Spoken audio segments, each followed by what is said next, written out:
So guys, as we all know that Justice Mary Odili's residence was searched, we learned that the army, the soldiers, the security people, they went there to search for the house, and a lot of things we've been hearing a lot of things have been happening concerning that. Some people say our whereabouts till now is yet unknown, and now there's a confession by Chief Magistrate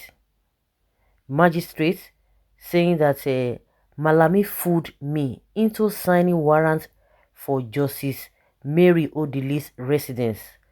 That is what this Chief Magistrate is telling us now.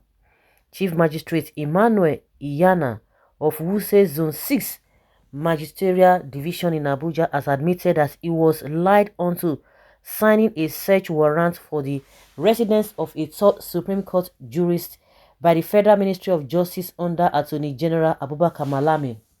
Mr. Iyana consequently revoked the search warrant he approved against Justice Mary Odili's residence due to misrepresentation in the first information application supplied by an ad hoc public asset recovery panel domiciled under the Justice Ministry and overseen by Mr. Malami. Upon misrepresentation to this honorable court that led to the issuance of a search warrant in favor of joint panel recovery, Ministry of Justice against House 9, Imo Street, Maitama, Abuja, dated October 29, 2021. The senior magistrate said in a fresh order, in view of the above fact, she said the said search warrant is hereby revoked. Wow. Mr. Iyana's October 29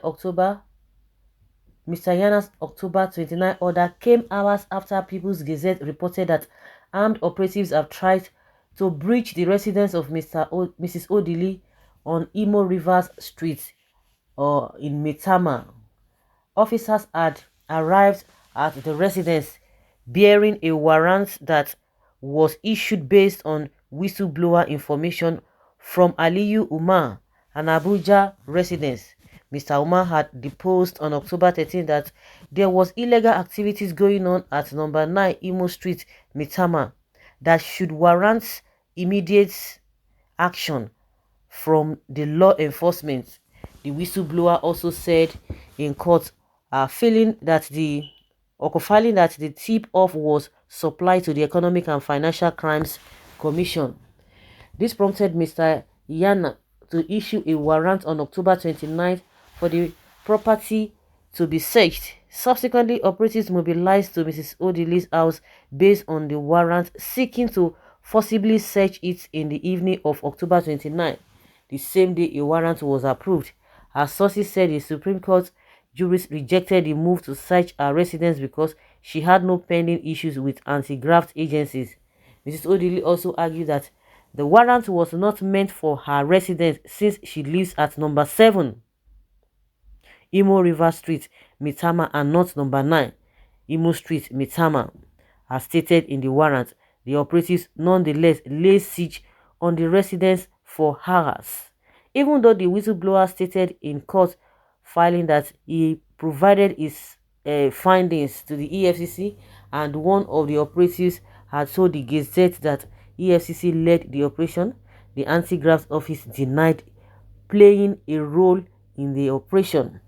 If there was any such operation that Mrs. Odili's house was besieged by anti-graft operatives, it was not carried out by the EFCC. The agency spokesman, Wilson Uwajaren, said in a statement to the Gazette late Friday. The Gazette had earlier reached Mr. Uwajaren for comment prior to breaking the news but received no immediate response. Mrs. Odili's husband Peter had been under EFCC investigation for alleged fraud that dates back to his tenure as Rivers State Governor between 1999 and 2007. Mr. Odili denied the charges, and a federal judge ordered the release of his international passport earlier this week. A chief police superintendent, Lawrence Ajodo, also signed off on the operation, and the Gazette sources previously mentioned that police officers were part of the operation. The officers left Mrs. Odili's residence following the revocation of their warrants, but the development has elicited harsh criticisms of Mr. Malami, whose controversial role in alleged anti-democratic moves of the administration contributed to his new status as a formidable force in President Muhammadu Buhari's cabinet. In 2016, Mr. Malami supported the State Security Service when its brutal personnel broke into the residences of over a dozen federal judges, including 3 of the Supreme Court at the time.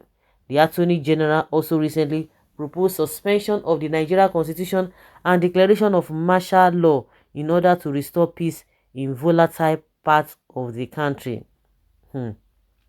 This same Malami, okay now, for you they sweet then. You know that it does not matter that whether you are a matured person. You know, when you are matured, you begin to see life from a different perspective. But when it comes to people with evil mind, when it comes to especially politicians in this country, they don't even think about that. They throw all of that into the bin. They just think of that now. These are the people, if really they are not in that kind of position, they will be advising the younger ones, life will be like that. So you have to take it easily. You have to take it gingerly. You know, they will be giving you some kind of advice. But unfortunately, they are the ones who is going to advise them, who is going to tell them what is not. Of course, it's a deliberate act. What they are doing is a deliberate act. You see the confession here and there. All of them, whether the Odili'S, whether not the Odili'S, the foundation of this country is faulty. That is just it. It's really, really faulty. Nobody's going to be sitting down here where some people are there defending here and there. And be saying that, oh yes, this person is a claim person. All of them, the foundation is faulty. Who are you going to be holding? Who are you going to be saying, oh, he's doing the right thing? You dig deep, you begin to say, wow. You say, wow, what is happening? What is this? We all know it is Malami's handwriting. Is the Kaaba that can do that. Nothing lasts forever. It will end soon. Do they know that? Do they believe in that? Magistrate signing warrant for security force invasion into the house of a Supreme Court justice. This can only happen in Nigeria under the watch of AGF Malami. What is the duty of Attorney General of the Federation in ensuring that due process are done according to the law and hierarchy of positions in government service? Malami had failed in protecting the rule of law in this regard, and he needs to sit up or be changed by his boss. Who is his boss? The boss that cannot go against his stand.